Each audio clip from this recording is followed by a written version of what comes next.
Okay, so barefoot shoes. Huh. Well, let's dive into this whole world. You're obviously interested, and yet trust me, it goes way beyond just like a, passing trend. I think what's really fascinating is how this idea of, going barefoot, it kind of connects, ancient history with like cutting edge It science. really is, right? Like rediscovering what our ancestors just knew instinctively. Exactly. And, humans have walked and ran barefoot for like millennia. It was a way of life. Mhm.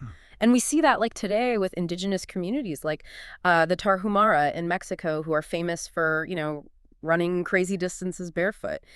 And it wasn't just like a practical thing either. Many Eastern cultures, it's like it has a spiritual significance, Yeah. representing humility and like a connection to the earth. It's interesting. It makes you wonder how we even got to, the kind of clunky shoes that we have today. Yeah, I mean, a lot of it you can trace back to industrialization and just like fashion taking over function. But it is fascinating how we're seeing this like resurgence in barefoot principles, right? More and more people are kind of ditching the, heavily cushioned shoes and they're rediscovering that power of natural movement. So it's not just a fad then. It's almost like a cultural reset. Like we went too far trying to improve on nature.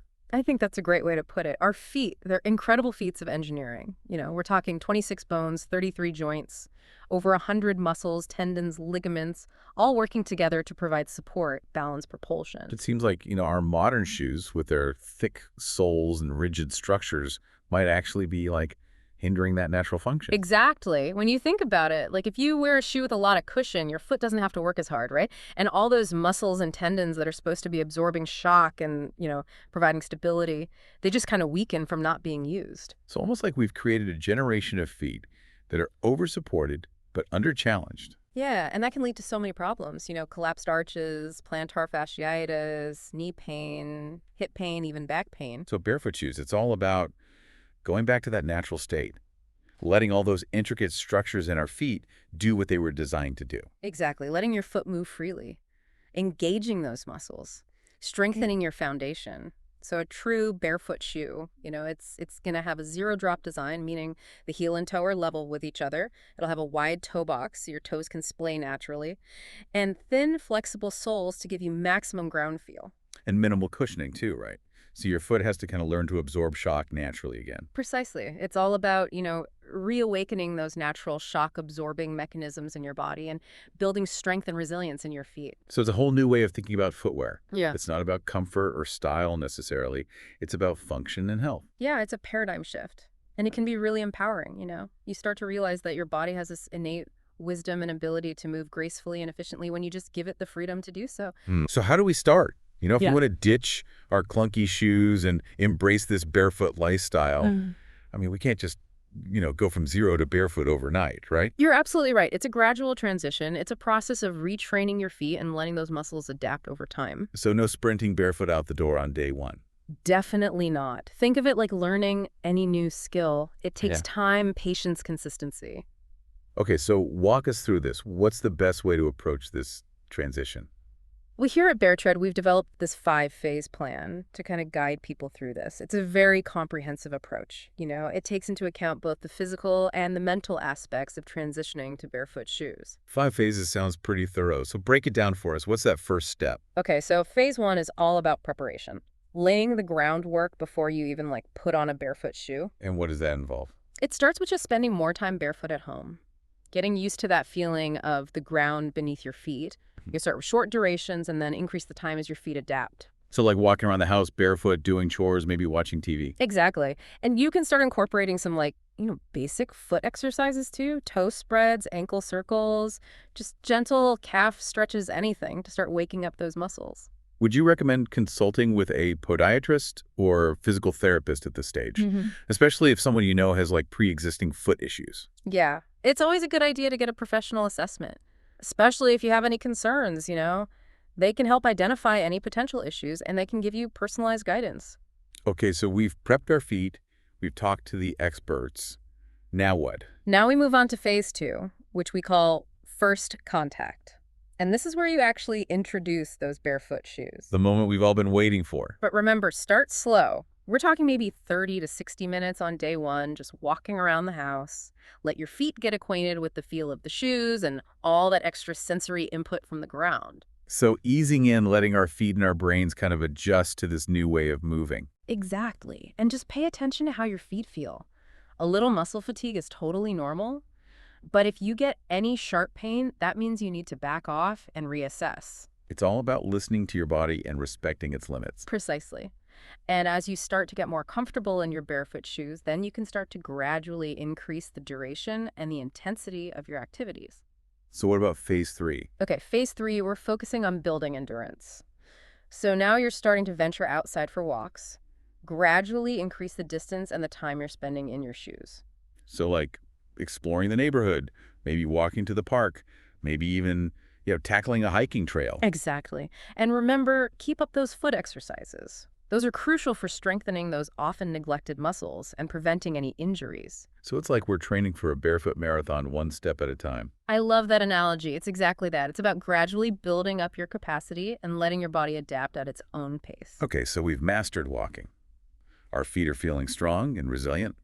What's next on this barefoot journey? So phase 4, we're all about expanding your activities. Now we're talking incorporating barefoot shoes into other aspects of your life beyond just walking. So like hitting the gym, going for a run, maybe even trying some barefoot yoga. Exactly. But again, gradual progression is key. So start with shorter durations or lower intensity and just increase it by, no more than 10% each week. Give your body time to adjust to those new demands.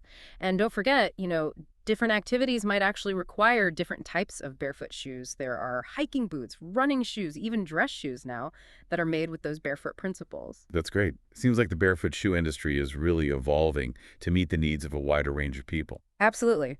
We're seeing more and more brands embrace these principles, which is fantastic. It gives people a lot more options to find footwear that supports their natural foot function. It's not just about those minimalist sandals anymore. There are actually some pretty stylish and functional options out there. Exactly. And as you progress through these phases and your feet get stronger and more adapted, you'll gradually transition into phase 5, which we call full integration. What does that look like? Is that like wearing barefoot shoes all the time? Not necessarily. It's more about having the freedom and the confidence to choose the footwear that really suits your needs and your activities. For some people, that might mean wearing barefoot shoes most of the time. For others, it might be a mix of barefoot and conventional shoes, depending on the situation. So finding what works for your own individual lifestyle. Exactly. And remember that even if you are, like a diehard barefoot enthusiast, there might still be times when a conventional shoe is a better choice. Maybe you're going to a formal event where those Vibram 5 fingers wouldn't quite fit the dress code. Or maybe you're hiking a particularly rugged trail where you want a little more protection. It's about being flexible and adapting to different situations. Exactly. The goal here is foot health and freedom of movement.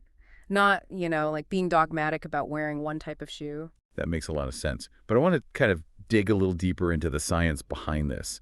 We've talked about the muscles and the tendons, but what about things like proprioception and gait patterns? How do barefoot shoes impact that? That's a great question. That really gets to the heart of why barefoot shoes are so beneficial. Proprioception, as you mentioned, is basically your body's awareness of where it is in space. It's that sense that allows you to move gracefully and coordinate your movements without having to consciously think about it. So like knowing where your feet are without having to look down at them. Exactly. Yeah. And it's crucial for maintaining balance, agility, preventing injuries. So how do barefoot shoes actually improve or enhance proprioception? Well, they provide more sensory feedback from the ground. When you're wearing a thick, cushioned shoe, your feet are kind of insulated from all those sensations. They don't have to work as hard to sense the ground and make adjustments to keep your balance. But with barefoot shoes, your feet are directly in contact with the ground, so they're constantly getting information about, the terrain, the texture, even temperature changes. Exactly. And that constant feedback is like a workout for your proprioceptive system. It strengthens those neural pathways, and it just improves your overall body awareness. That's amazing. It's fascinating how something as simple as changing your shoes can impact your nervous system so much. It really is. And it's not just proprioception. Barefoot shoes also encourage a more natural gait pattern. What do you mean by that? Well, when you walk or run in conventional shoes, especially those with that thick heel, you tend to land on your heel first, which creates this jarring impact that travels all the way up your legs and into your spine. So like your body's absorbing a shockwave with every step you take. Exactly. And over time, that repetitive impact can lead to a lot of problems. plantar fasciitis, shin splints, knee pain, back pain. But with barefoot shoes, you naturally tend to land more on your midfoot or forefoot, which allows your foot to act as a natural shock absorber and distribute those forces more evenly. Exactly. And this change in your gait pattern is a lot more efficient and less stressful on your joints. Yeah. It's how humans were designed to move. So it's not just about strengthening your feet, it's about optimizing your entire movement system. Exactly. It's about working with your body's natural biomechanics rather than trying to fight against them. This is all so interesting. I mean, if we're so used to wearing conventional shoes, how do we even begin to retrain our bodies to move in this way? And that is where all those foot strengthening exercises we talked about come in. They're not just about building strength, they're about improving flexibility, mobility, and proprioception, all of which are crucial for transitioning to those barefoot shoes. So we're essentially preparing our feet for the demands of barefoot living. Exactly. And the great thing is a lot of these exercises are super simple and you can do them anywhere, anytime. Could you give some examples? What are some key exercises that people can incorporate into the daily routine? Sure. One of the most basic but effective ones is toe spreading. Simply spread your toes as wide as you can hold for a few seconds and then relax. Repeat that several times a day. It helps strengthen those intrinsic foot muscles and improve toe mobility. So simple, yet so powerful. What about those short foot exercises you mentioned before? Those are great for build arch support. You just imagine that you're trying to shorten your foot by pulling up your arch without curling your toes. Hold that contraction for a few seconds and release. Repeat that throughout the day. It's like giving your arches a workout without even moving your feet. Exactly. And as your feet get stronger, more flexible, you can start incorporating more dynamic exercises like calf raises, single leg balances, and even some ankle mobility drills. These all sound like good ways to challenge our feet and improve our overall balance and coordination. They are, and the key is consistency. Even if it's just for a few minutes each day, doing these exercises regularly, you'll start to feel a difference in your foot strength and function. Like any form of training, consistency is key. So I'm curious about those more advanced exercises like tile grabs and single leg hops. When are those appropriate to start incorporating? Yeah, those are great for taking your foot strength and stability to the next level, but they're definitely more challenging. So it's important to have a solid foundation before you attempt them. So maybe once we've mastered those basic exercises and we're comfortable walking and running in barefoot shoes for a decent amount of time. Exactly. And even then, start slowly and gradually increase the intensity and the duration as your body gets used to it. Okay, let's talk a little bit more about running in barefoot shoes. We know it's important to transition gradually and focus on a midfoot or forefoot landing. But are there any other specific techniques or strategies that runners should keep in mind? Absolutely. One of the most important is paying attention to your cadence, which is the number of steps you take per minute. When you run in conventional shoes, you tend to take longer strides and land with more force. It's like you're bounding along rather than gliding. Exactly. But with barefoot shoes, it's more efficient and less stressful on your body to take shorter, quicker steps and land a little more softly. So we're aiming for a higher cadence, more like a quick pitter-patter. Precisely. And a good starting point is around 180 steps per minute. You can actually use a metronome or even a running app to help you find that rhythm. That's a helpful tip. Yeah. Any other insights for barefoot runners? Another important aspect is to relax your feet and just let them do their thing. When you first start running barefoot, you might tense up your feet trying to control the movement or protect them from impact. I can see how that would be a natural reaction, especially if you're used to the support and the cushion of regular shoes. Yeah, but it's actually counterproductive because when you tense up your feet, you prevent those muscles from doing their job, which can lead to fatigue cramping and even injuries. So it's about letting go of that control and trusting your feet to do what they were meant to do. Exactly. Relax your feet, let them move naturally, and you'll be amazed at how well they can handle the demands of running. It's about finding that balance between effort and ease, control, and surrender. Beautifully said. And remember, barefoot running is a journey. It's about exploring what your body can do, challenging your limits, and just discovering a more natural and enjoyable way to run. It's about embracing the process and celebrating all the milestones along the way. Exactly. And speaking of milestones, I want to tell you about Sarah. She's a long-distance runner who credits barefoot shoes with transforming her whole relationship with running. I'm intrigued. Tell me more. So Sarah's story is really inspiring. She had been struggling with recurring knee pain for years, and it was starting to really affect her love for running. She had tried everything, different shoes, orthotics, physical therapy, but nothing seemed to work. Wow, chronic pain can be so debilitating, especially for runners. It can really take the joy out of something you love. Absolutely. And Sarah was at the point where she was considering giving up running altogether, which was just heartbreaking for her. Oh, what led her to barefoot shoes? Well, a friend of hers who had actually experienced similar issues with running suggested that she give them a try. Sarah was pretty skeptical at first, but she was desperate for a solution, so she decided to give it a shot. And what was her experience like? It wasn't like a miracle overnight, but she started to notice a difference almost immediately. Her feet felt stronger, her stride felt more natural, and the pain in her knees gradually started to subside. That's amazing. Sounds like her body was finally able to move the way it was designed to. Exactly. And as she continued to transition to barefoot shoes and refine her running form, the knee pain eventually completely disappeared. That's incredible.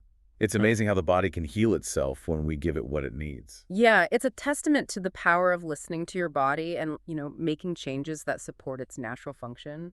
And it wasn't just about pain relief for Sarah. She also, rediscovered her love for running. She felt more connected to her body, more in tune with her surroundings, and more present with each step. It's a beautiful testament to how transformative barefoot running can be. It's not just about fixing problems, it's about enhancing the experience of movement and our relationship with our bodies. And it's not just Sarah's story. This is just one example of the many ways that barefoot shoes can positively impact people's lives. It's inspiring to see how something as simple as changing your footwear can have these huge ripple effects. It's a reminder that our bodies are incredibly adaptable and resilient. When we give them the freedom to move naturally, they can heal and they can thrive. Beautifully said. So I want to kind of shift gears for a minute and talk about John. He's not an athlete, but he's someone who's incorporated barefoot shoes into his everyday life. Okay, tell me about John. Well, John has a desk job and spends most of his day sitting in front of a computer. By the end of the day, his feet would always be achy and swollen. I think a lot of people can relate to that. Our modern lifestyles often don't give our feet the movement they need. Exactly. And John was starting to feel that stiffness and discomfort in his legs and his back as well. So how did he discover barefoot shoes? He had read an article about the benefits of barefoot walking and decided to give it a try. He figured he had nothing to lose. So what happened? At first, it was a little bit of an adjustment. His feet weren't used to feeling the ground so directly, and he had to pay more attention to his posture and his gait. Which makes sense. Our brains and our bodies need time to adapt to new sensations and movement patterns. Right. But as he continued to wear those barefoot shoes for his daily walks and commutes, he started to notice a big difference. His feet felt stronger, the aches and pains went away, and he felt more energized all day. That's fantastic. It shows that even small changes in our footwear can have a big impact on our overall health. And it wasn't just the physical benefits for John. He rediscovered how enjoyable walking could be. He started to pay more attention to his surroundings, feeling the different textures beneath his feet, and just appreciating the fresh air and the sunshine. It's like he reawakened his senses and gained a whole new appreciation for the world around him. And it reminds us that barefoot living is about so much more than just the shoes. It's about that connection with our bodies, with nature, with a more mindful way of moving through the world. Beautifully said. I want to kind of bring in the scientific perspective to this conversation. What does the research say about the benefits of barefoot shoes? Yeah, that's a great point. We've heard from everyday people, but what do the experts have to say? Well, we reached out to Dr. Smith. He is a biomechanics expert who's been studying the effects of barefoot footwear on human movement for years, and his findings are fascinating. I'm curious, what are some of his key findings? Dr. Smith has found that barefoot shoes can significantly improve foot strength, balance, and proprioception, as we talked about. But he's also found some interesting nuances in how barefoot shoes affect our gait and our overall movement patterns. Like what? Well, he's observed that people who wear barefoot shoes tend to have a shorter stride length and a higher cadence, meaning they take more steps per minute. It might seem like a small detail, but it actually has a big impact on how our bodies deal with impact forces. So instead of those long bounding strides we see with regular running shoes, it's more about those quick light steps we were talking about. Exactly. And Dr. Smith believes that this shift in gait pattern helps to reduce the stress on our joints and improve running efficiency. It's like our bodies naturally adapt to the lack of cushioning and support and find a more efficient, less impactful way to move. Precisely. And it's not just about running. Dr. Smith has also observed similar benefits with walking gait. He's found that people who walk in barefoot shoes tend to have a more natural heel-to-toe motion with less pronation or supination, which are those inward or outward rolling motions of the foot that can sometimes lead to problems. So barefoot shoes are encouraging our feet to move in a more balanced and aligned way. Exactly. And this improved alignment can actually have a ripple effect throughout the whole body, potentially reducing stress on our knees, our hips, and even our spine. Wow, it's incredible how simply changing our shoes can have such a big impact on our movement. It is. And Dr. Smith's research is more evidence that our bodies are incredibly adaptable, and when we give them that freedom to move naturally, they can often correct imbalances and improve function. It's like we're tapping into our body's innate wisdom just by letting our feet do what they were designed to do. Beautifully said.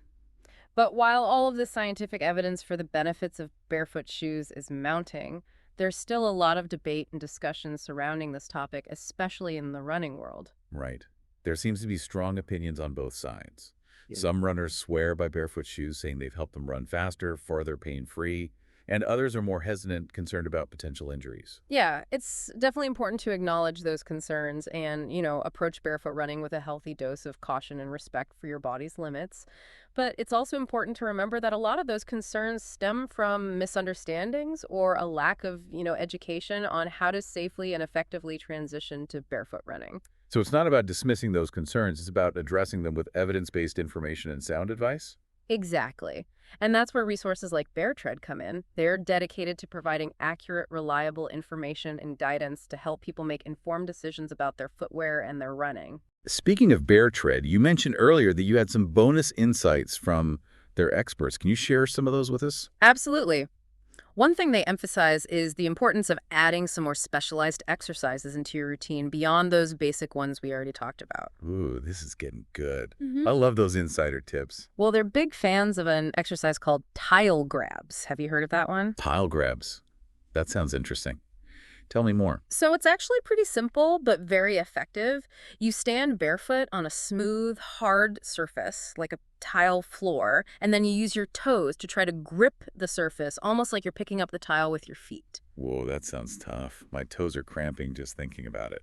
It is tough, but it really strengthens those intrinsic foot muscles that are so important for arch support balance, overall foot health. I bet it's good for proprioception, too. Exactly. It's like a workout for your feet's sensory system. I love it. Do they have any other advanced exercises that they recommend? Yeah, they also talk a lot about single leg hops and balance drills, especially for people who want to try barefoot running. That makes sense. Those exercises help build stability and prepare your body for absorbing those impact forces. Precisely. It's like prehab for your feet. Okay, so we've got our foot strengthening game plan down. What about running technique? Any special tips from the Bear Tread experts? Yeah, they really emphasize the importance of transitioning to a forefoot strike. Right, we talked about that earlier, but it's clearly a key element of barefoot running. It is. They actually advise runners to specifically train themselves to land on that forefoot or midfoot instead of the heel to reduce impact and improve efficiency. And I have a cool drill called the tightrope drill to help runners improve their balance and form. Oh, tell me about that. So imagine you're walking on a tightrope. You're going to be more focused and deliberate with your steps, right? Yeah, I could see that. The tightrope drill kind of mimics that feeling by having you run on a narrow path like a line on the ground or a balance beam. So you're forced to engage your core, improve your balance, and really pay attention to where your feet are landing. Exactly. It's a great way to improve proprioception and refine your running technique. I love it. What else do those Bear Tread folks recommend? Well, they also talk a lot about environmental awareness, especially when you're first starting out with barefoot shoes. What do they mean by that? Well, because you have less protection underfoot, you have to be more mindful of the surfaces you're walking or running on, sharp objects, uneven terrain. Yeah. Those things can be more risky when you're barefoot. So it's about being more cautious scanning the path ahead, especially in environments that you're not familiar with. Exactly. It's like developing this heightened awareness of your surroundings. That's a good point. It's easy to get caught up in the excitement of barefoot running and forget that we're not invincible. We still have to protect our feet. Absolutely. Now, before we move on, I want to go back to something we talked about earlier about the cultural and historical significance of barefoot living. We mentioned indigenous communities and Eastern traditions, but are there any other interesting examples you've come across in your research? Yeah, that's a fascinating part of this whole topic. It's amazing how deeply rooted barefoot walking and running are in human history and culture. One example that comes to mind is walking meditation in Buddhism. Oh, yeah. I've heard of walking meditation, but I don't know much about it. Mm. Tell me more. It's a form of mindfulness practice where you focus your attention on the sensations of walking. Each step becomes an opportunity to connect with the present moment and cultivate a sense of grounding and awareness. And this is traditionally done barefoot, right? Yes, walking barefoot is a big part of it. It allows you to feel that connection with the earth more directly and just really enhances the sensory It's experience. like each step is its own meditation. Exactly. And this practice isn't just for Buddhist monks. Anyone can do it, whether you're walking to work or strolling through a park or just walking around your living room. It's a nice way to bring some mindfulness to our everyday movements. And it highlights how barefoot living isn't just about physical health and performance. It's also about cultivating a deeper connection with ourselves and the world around us. It's about slowing down, paying attention, and appreciating something as simple as walking. Beautifully said. Mm. Now, while all of this is really inspiring, I think it's important to also acknowledge that there can be challenges when you transition to barefoot living. It's not always easy to break old habits and embrace a new way of moving. Yeah, with any lifestyle change, there's going to be bumps in the road. Yeah. What are some common challenges and how can people overcome them? One of the most common is muscle soreness, especially in the calves and feet. When you start wearing barefoot shoes, those muscles are being used in ways they're not used to. So some discomfort is natural. It's like starting any new exercise program. You're going to feel it. Exactly. And the key is to listen to your body start slow and gradually increase your activity level as your muscles adapt. What about foot pain? Is that something to be worried about? It can be, especially if you're not transitioning gradually enough or if you have any underlying foot issues. Those small intrinsic muscles in your feet are working hard when you're barefoot and they need time to adjust. So it goes back to those foot strengthening exercises we talked about. Exactly. Those are super important. They help build that strength and resilience to handle the demands of being barefoot. And of course, listening to your body. Mhm. Any sharp pain means stop and reassess. Absolutely. Pain is always your body's way of saying something's wrong. Don't push through it. Back off, rest, and if it continues, seek guidance from a healthcare professional. And beyond the physical challenges, I imagine there might be some mental hurdles too, like people might feel self-conscious about wearing those different looking shoes, or they might get discouraged if they don't see results right away. Yeah, those are valid concerns. It can be tough to step outside of what's considered normal and embrace something different, but it's important to remember why you're doing this in the first place. It's for your health, your well-being, your personal journey. It's about focusing on what feels good for you. Exactly. And when it comes to impatience, it's crucial to remember that this is a process. It takes time to retrain your feet, strengthen those muscles, and adapt to a new way of moving. Be patient, celebrate the small victories, and trust that the results will come. And remember, it takes time. You're basically rewiring your body, so patience is key. Absolutely.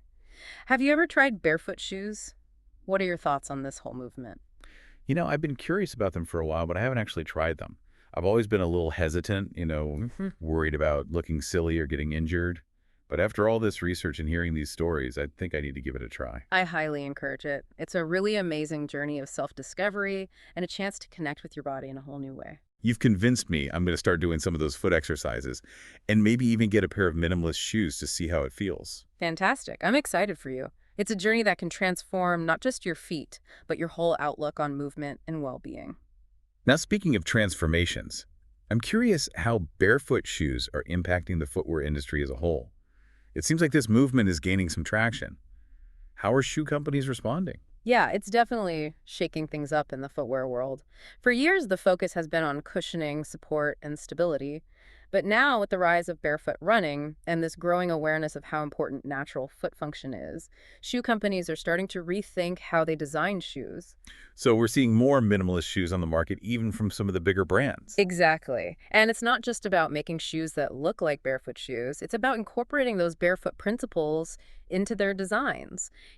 Things like zero-drop platforms, wider toe boxes, and more flexible soles. So even if you're not ready to go fully barefoot, you can still benefit from those design features.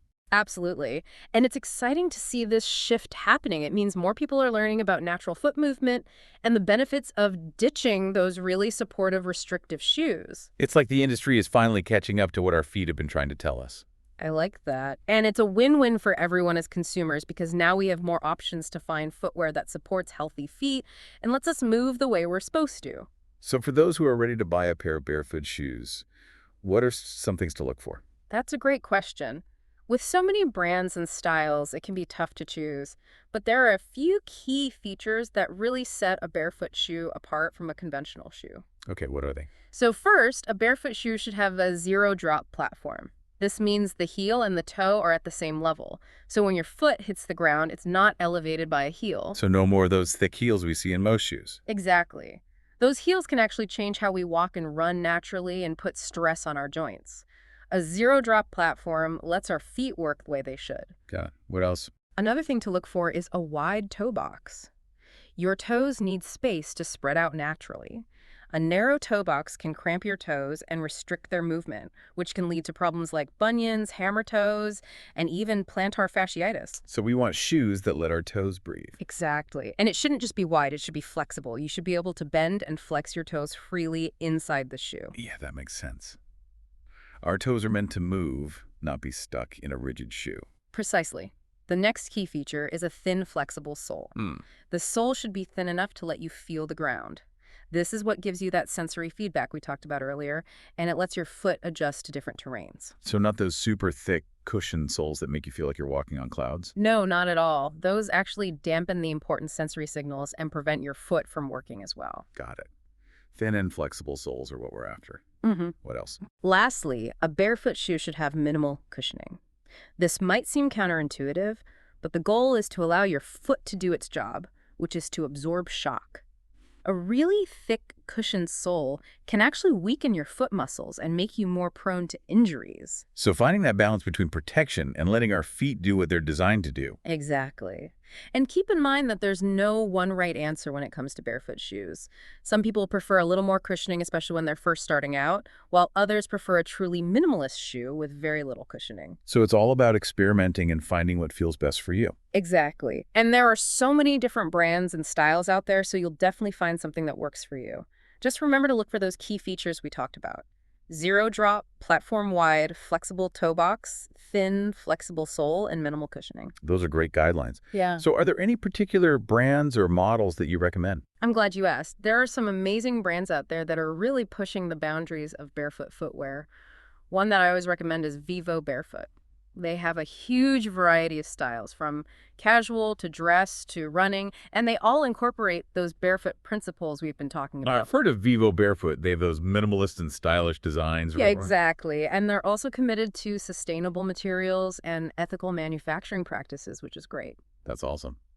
Any other brands that you like? Yeah, another one I love is Zero Shoes. They have a great selection of minimalist sandals and shoes that are perfect for everyday wear, hiking, and running. And I've heard good things about Lem's shoes as well. They seem to have a lot of options, including some boots and dress shoes that don't look like typical barefoot shoes. Yeah, Lems is another great one. They make comfortable, functional shoes that let your feet move naturally. And they have some good options for people who want a more subtle look. All great recommendations. And as we wrap up this deep dive into the world of barefoot shoes, I'm curious, what are your final thoughts for our listeners who might be thinking about trying this out? Well, I would just say approach it with a sense of curiosity and a sense of adventure. I mean, this whole barefoot living thing is all about, rediscovering your body and exploring those natural ways that we were designed to move and just finding a new way to experience the world around us. Exactly. It's about, breaking free from those old habits and really embracing a more natural and fulfilling way to move. And, it's important to remember that this is a journey, not a destination. There will be ups, there will be downs, there will be challenges and triumphs. But every step you take, whether it's barefoot or in a pair of those minimalist shoes, is a step towards, a healthier, happier, and more connected you. I love that. And on that note, I think it's time for us to wrap up this episode of The Deep Dive. Yeah, it has been a pleasure exploring this fascinating world of barefoot shoes with you and with our listeners. I agree. And we really hope this conversation has, inspired you to maybe take off your shoes, feel that ground beneath your feet, and just, rediscover what your body can do. Yes. Walk with awareness, walk with intention, and walk with joy. Until next time, happy barefoot adventures. Yeah. All fantastic recommendations. So for those who maybe aren't ready to, just jump into barefoot shoes right away, what are some tips from the Bear Tread experts for, transitioning smoothly? Yeah, that's a great question. Well, they're big on this idea of gradual progression. They suggest starting with shoes that are wider and more flexible as a kind of stepping stone, Yeah. and then gradually reduce the support as your feet get stronger. It's like weaning your feet off of all that extra support and getting them used to working more naturally. So more of a gradual approach than like a, sudden change. Exactly. And they also recommend using some supportive tools like toe spacers and specialized socks, especially Yeah. for people who might have certain foot issues. It's all about giving your feet a little extra help while they're, getting stronger. Sounds like they've really thought this through. They have. And, they even suggest incorporating some self-care practices like self-myofascial release and massage to help with any muscle tension and promote recovery. So it's a more holistic approach, recognizing that foot health isn't just about the feet. It's about the whole body. Exactly. And above all, they emphasize the importance of listening to your body. Yeah. Any pain or discomfort should be a sign to back off and maybe adjust what you're doing. Yeah, it's a good reminder that our bodies are always trying to tell us something if we just pay attention. That's so true.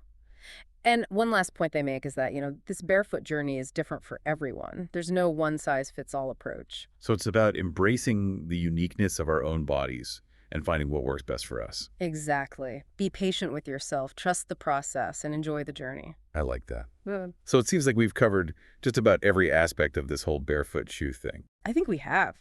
We've gone from ancient history to the latest in barefoot footwear, and we've seen how this whole movement is changing the way people think about their feet, their health, and their connection to the world. Yeah, and we've heard some really inspiring stories from people who are actually living this lifestyle and experiencing those benefits firsthand. It's clear that, this isn't just a fad. It's a shift in how we think about our bodies. It's a return to our roots.